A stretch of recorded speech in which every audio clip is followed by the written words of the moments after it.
அனைத்துலக உயிரோடை தமிழ் மற்றும் இலக்கு மின்னிதழ் நேயர்களுக்கு வணக்கம்.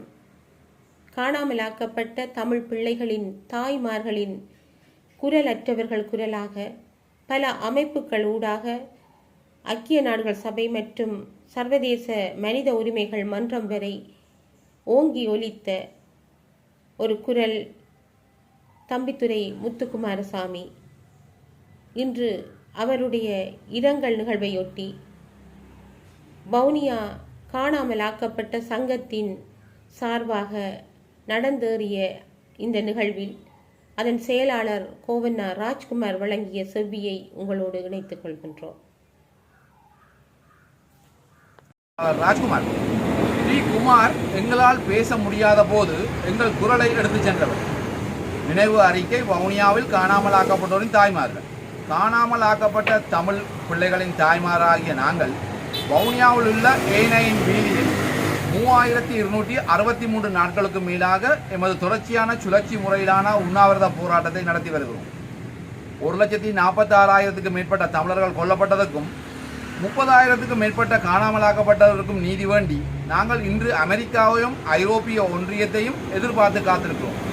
இந்த நீண்ட போராட்டத்தில் டி. குமார் என்று அழைக்கப்படும் தம்பித்துரை முத்துக்குமாரசாமி அவர்கள் ஆழ்ந்த நன்றியுடனும் மரியாதையுடனும் துயரத்துடனும் நினைவு கூறுகிறோம்.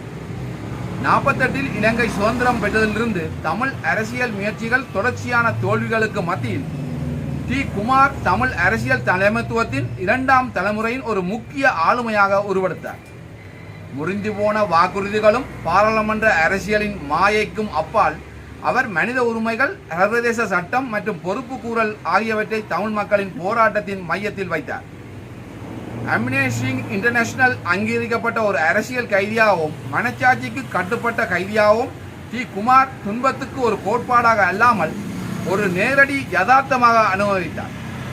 அமெரிக்காவின் தனது வாழ்க்கையை மீண்டும் கட்டியெழுப்பிய பிறகு அவர் பென்சில்வேனியா பல்கலைக்கழகத்துடன் தொடர்புடைய உயர்மட்ட சட்ட கல்வியை பெற்றார். அந்த அறிவை பாதிக்கப்பட்ட தமிழ் மக்களுக்கான நீதிக்காக முழுமையாக அர்ப்பணித்தார். டி. குமார் அவர்கள் அம்னெஸ்டி இன்டர்நேஷனல் USA அமைப்பில் ஆசியா மற்றும் பசிபிக் பிராந்தியத்துக்கான முன்னாள் முக்கிய ஆதரவியல் இயக்குநராக 22 ஆண்டுகளுக்கு மேலாக பணியாற்றியவர். மனித உரிமைகள், அமெரிக்க வெளிநாட்டு கொள்கை மற்றும் சர்வதேச சட்டம் ஆகிய துறைகளில் அவர் சிறந்த நிபுணத்துவம் பெற்றிருந்தவர். பாகிஸ்தான் DC மற்றும் ஜெனீவாவில் டி. குமார் தமிழர்களுக்காக பேசிய மிகவும் செல்வாக்கு மிக்க மனித உரிமை ஆர்வலர்களில் ஒருவராக இருந்தார். 48ஆம் ஆண்டிலிருந்து தமிழர்கள் எதிர்கொண்ட துன்பங்களாலும் 1,46,000 தமிழர்கள் கொல்லப்பட்டதாலும் 30,000 தமிழர்கள் காணாமலாக்கப்பட்டதாலும் டி. குமார் அவர்கள் ஆழ்ந்த துயரமும் மிகுந்த கவலையும் கொண்டிருந்தார். அந்த வேதனையை அவர் அமெரிக்க காங்கிரஸ், ஐக்கிய நாடுகள் சபை மற்றும் சர்வதேச மனித உரிமை மன்றங்களில் வரை எடுத்துச் சென்று தமிழர்களின் அனுபவித்த துயரங்களை உலகுக்கு வெளிப்படுத்தினார்.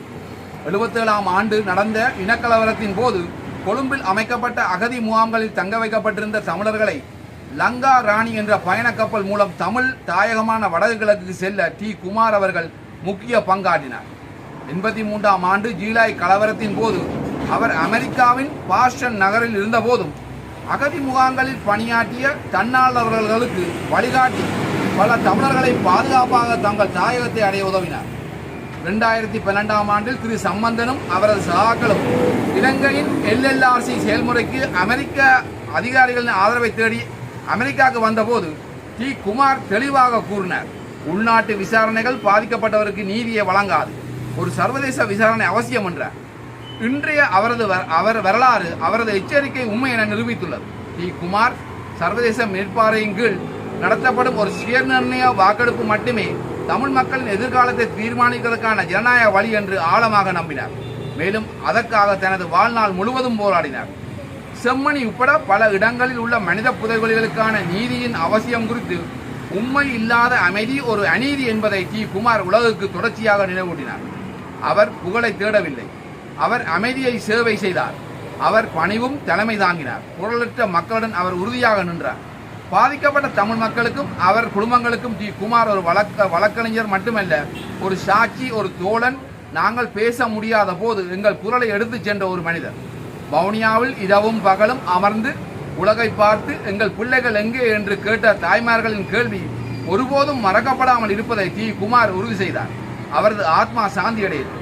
நீதிக்கான அவரது அர்ப்பணிப்புகள் எங்கள் போராட்டத்தில் தொடர்ந்து நிலைநிறுத்திருக்கட்டும். நன்றி.